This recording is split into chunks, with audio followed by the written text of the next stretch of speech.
In conclusion, I'd like to talk to you about new media, or what I like to call the dimensions of advocacy, 3 dimensions. Let me start with a quick little story. I got a call 7-8 months ago from Joel Berg, who writes for Campaigns and Elections magazine, asking me to help him with a story he was writing about what technology politicians will be using to interact with voters in the year 2028.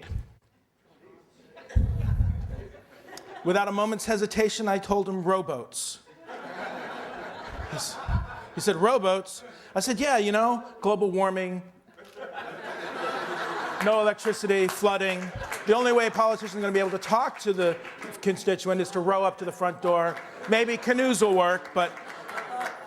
And the point is that whether you're talking about rowboats, Facebook, or living in a cave with your clan and talking to them across the fire, all of this stuff is about social network. It's about relationships and communication between and among people, between and among organizations, between campaigns and supporters, between advocacy groups and activists, between activists and other activists, and between activists and people who don't even care. Okay? And the bottom line is it's all about the direction and flow of the information and the communication that's going on. That's why I call this the dimensions of advocacy. Let's see if this will work.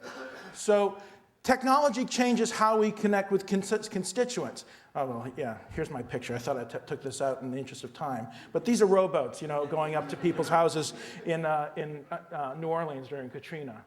All right, so I want to talk about the dimensions of advocacy, because I look at this as sort of an evolving process.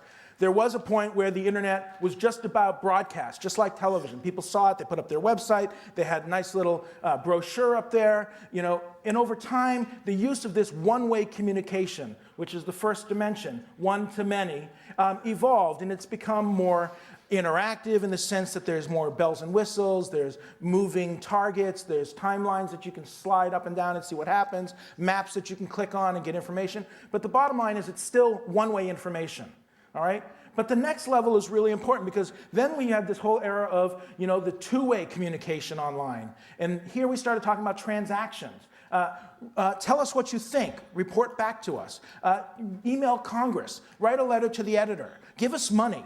I mean, these are transactional relationships, and in addition to using it as a one-dimensional communication tool, it's also a two-dimensional communications tool. Now, this is part of the reason why, one of the reasons why I really hate the term Web 2.0, because it makes you think like, well, if, you know, somehow there's something new going on here, and in reality, most of the things we talk about when we talk about Web 2.0 are functions that the internet had before the web: email, chat, discussion boards. These things are older than the web. They've been around since the internet was only text. And so the idea that these things are new is misleading. Now, our ability to use it, our willingness to use it, our acceptance, the ease with which we use it, the way in which they talk to each other, that's all new. And that's good, and maybe that's 2.0. But I like the three-dimensional aspect, because what really changes the world now is that not only can I, as an organization or a campaign, speak to my supporters, and not only can they come back and talk to me or do things back for me, but they can start talking to each other. And they have the same tools at their disposal that I have at my disposal. And for the most part, the audience I'm speaking to is probably better at using those tools than the campaign that's talking to them. That's a big challenge, because now you're faced with a situation if you push the audience in the wrong direction, if you're not sincere, if you're not being honest, if they can find information contrary to what you're telling them that's more compelling than what you're telling them, they could conceivably, and have, launched their own counter-campaign and compete with you and maybe even beat you. All right? That's the world you live in now. It's a very three-dimensional world. The direction of the communication, of the relationships, go in every single direction, and so that's the environment that you have to develop your strategies and tactics in. Now, it's not like you choose one or the other. You're doing all of them simultaneously, but the evolution of what you can do has gone beyond this. Now, there is actually a fourth dimension of time, but the reality is that the internet has allowed you to do time shifting from the very beginning. Asynchronous communication has allowed you to put up a message today, somebody responds to it tomorrow, 3 days later you may respond to it. Time is not an issue. As well, geography is not really the issue anymore either. But these are what I like to call the 3 dimensions. And so when you start to think in terms of your strategy, you need to think not in terms of what can I do on my website, what can I do, to give my message out there, but what can I give people to do with the information that I'm giving them? Where can I distribute that information to? And how can I make it easy for them to share it with each other? Because in the long run, if they start talking to each other about what you're trying to do out there in the world, it's going to be more powerful than if you try to tell them. Because the credible messenger, the more personal the relationship between the person receiving the message and giving the message, the more likely that message is going to be processed and used and have effect. Okay, so we need to think about where the fish are. We need to think about our audience. We've talked about how it's important to really figure out who your audience is. One of the big things about the internet is that you need to think in terms of where your audience is. Because let's face it, they're not on your website. Maybe some of them are. But even the biggest list, and this is, I need to update this slide, but the biggest list out there for an advocacy organization is Organizing for America, the former Obama campaign email list. That's 13 million people. 13 million. Close to 66 million people voted for Barack Obama. All right, so that means there's 53 million people who voted for him who are not on his list. And another 60 plus million, 60 or more, who voted for the other candidate. Yeah. So, and you want to talk to them too, right? Because some of them can be moved on an issue, if not on a candidate. The idea is to push your message out and get a lot of people buying into it, so that it's not just a little organization with a group of people working hard, but it becomes a movement, an understanding, part of the national dialogue. And then it becomes part of the national policy agenda. And then it becomes policy. And then it becomes outcomes. And that's when we start to see the effects. These are really important. So you need to think bigger than just bringing people to your list, bringing people to your website, because that's just not enough. It's not big enough, and if you really want to do it, you need to figure out where people are. So you need to think in terms of, well, how many people here use Facebook? Okay, there are 40 million Americans on Facebook. How many people think that Facebook is primarily for young people? Okay, in the last 6 months, 35 to 54-year-olds have increased as a percentage, increase on Facebook by 276%. In the last 6 months, 55 and over have increased by 192%. We're talking close to 10 million people over the age of 35, a couple million of them over the age of 55 on Facebook now. Now, they're new people to Facebook, which means that they're excited about using it because they're fresh to it, all right? And Facebook lets you communicate with them in incredibly robust and dynamic and three-dimensional ways. How many people use Twitter? Now, Twitter is a way of, microblogging, 140 characters at a time. And you can push it out. It's like people can subscribe to it and read it on a website, or they can have it delivered to their mobile phone. And you can interact with it by mobile phone. So you can send a message to it by mobile phone. Now, that's predominantly an older group. Only 2% of the people using Twitter are under the age of 18. Very different from Facebook. What's the name of that? Twitter. I do some things like, I have my Twitter set up so that when I post something on Twitter, it updates my Facebook status automatically. Okay, so all the people who follow me on Twitter and all the people who are connected to me on Facebook hear me when I post something. So that's about 1,500 people or so right there from my phone with 140 characters. It's like, the art of writing haiku. When you have 140 characters, you have to do it in a very, very succinct and powerful and communicative way. You can't waste any letters, let alone words. Don't empower, enable.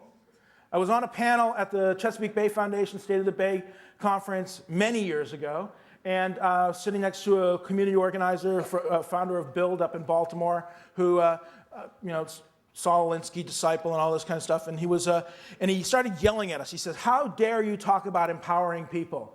Power comes from the people. And you can't give something to somebody that has it in the first place. That's arrogant. But what you can do is you can enable them to use it, right? And if you're effective at enabling them to use it in such a way that they also buy into your particular issue and your goals, then they may use that power on your behalf." Now, for me, this switched my whole way of thinking, or rather crystallized it, in the sense that Online advocacy is not about telling people what to do and making them go do it. It's about making them strategic partners in what you're trying to do. And the social media, the social websites, the social network, and all these new tools that are available, they put those tools in the hands of the people you're trying to become partners with to start doing your work for you, actually our work together, as they start to spread it to their own personal networks. I went through my Facebook list at one point, and I was trying to figure out what my 1 degree of separation is, how many people that was.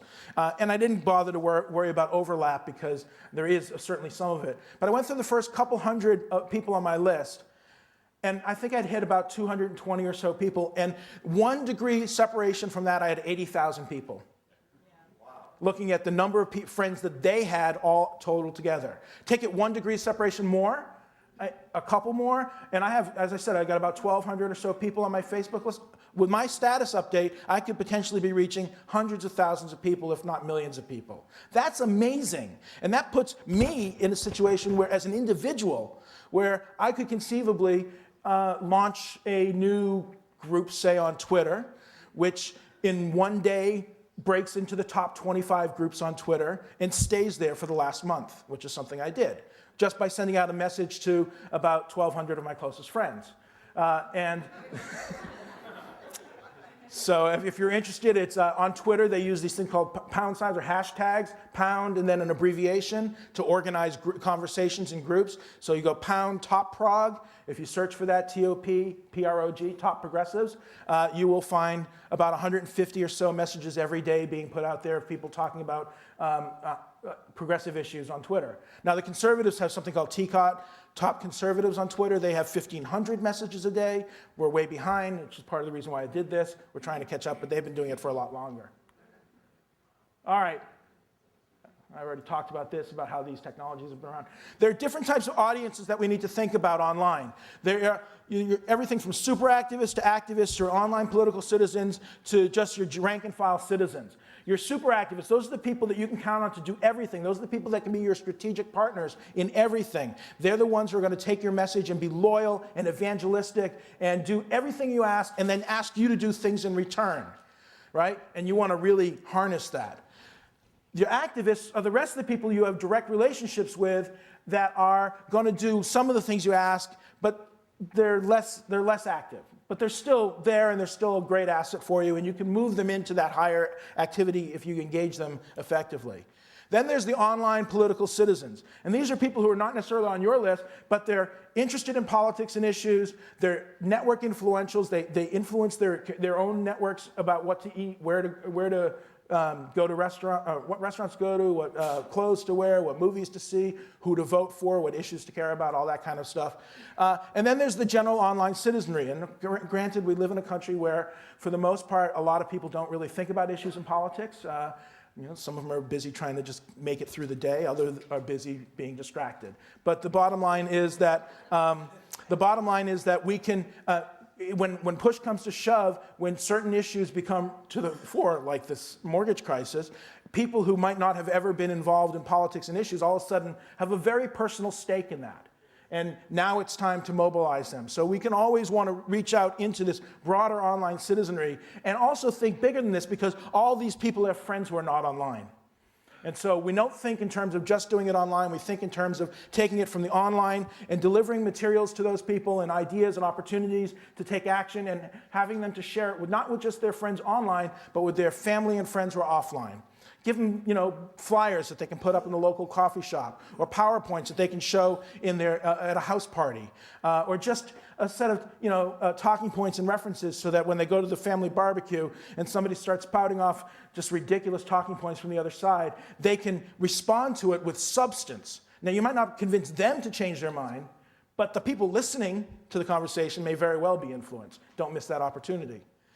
All right, so there are a bunch of tactics, and basically I wanted to emphasize the sort of internal versus external game. The internal is what you do with the people who are coming to your website, who are on your email list, but the external game is about pushing your content, pushing your action opportunities, pushing your information to share out into the social web. Make it as easy as possible. Have a Facebook group, have a Twitter feed, and make sure that the links to those are on your website. Start building those communities out there. Find groups on Facebook and MySpace and other blogs out there that are talking about your issues, and become part of those communities.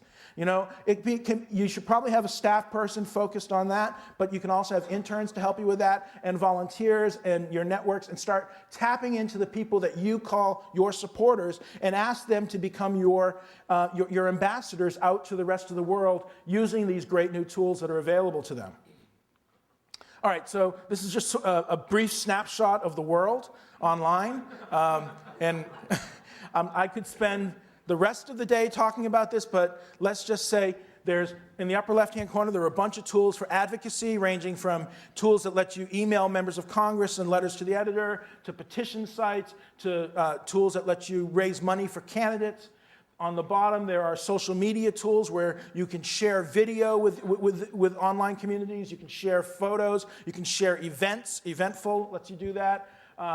You can do a bunch of things like that. In the middle are your social networks, and they range from Meetup, which is online organizing for offline events, to Facebook and MySpace, which are all online communities, although Facebook more and more lets you organize offline events, to things like World of Warcraft, which is just 10 million people online playing games all the time, but they're on there and they're in a community, and if you become part of that community and start pushing your message out, you will find people out there that actually care about your issues because they are having trouble with their mortgage, or their parents just got kicked out of their house or something. You know, there are various different ways that you can reach out. So you want to reach out into communities that aren't necessarily natural political communities or issue communities, because again, you want to reach people where they are. Then you look at the blogosphere on the right-hand side. You've got progressive blogs like MyDD, Daily Kos, and Think Progress. You've got conservative blogs like Red State and the blogging community at Town Hall. You've got issue-specific blogs like Gristmill, which is all about environmental issues. And then you have things like Paris Hilton. Paris Hilton is a celebrity gossip blog, right? Not Paris Hilton, but Paris Hilton, right? Some like 50 million people read this. Right? So if you want to get a message out to the audience that's beyond the politically engaged, that's really key. Last point. The important thing to recognize is that social media, social networking strategy is really best suited for public interest and public goods type of issues. Because in the end, what you need to do is you need to get people to own the issue. You need to get them to see their personal stake in it, and then they will be your messenger. And they may not use the words you give them, but they will carry the message to their friends in the right context, with the right emphasis, and they become your allies. This does not work for private interests in private goods. That'll be it.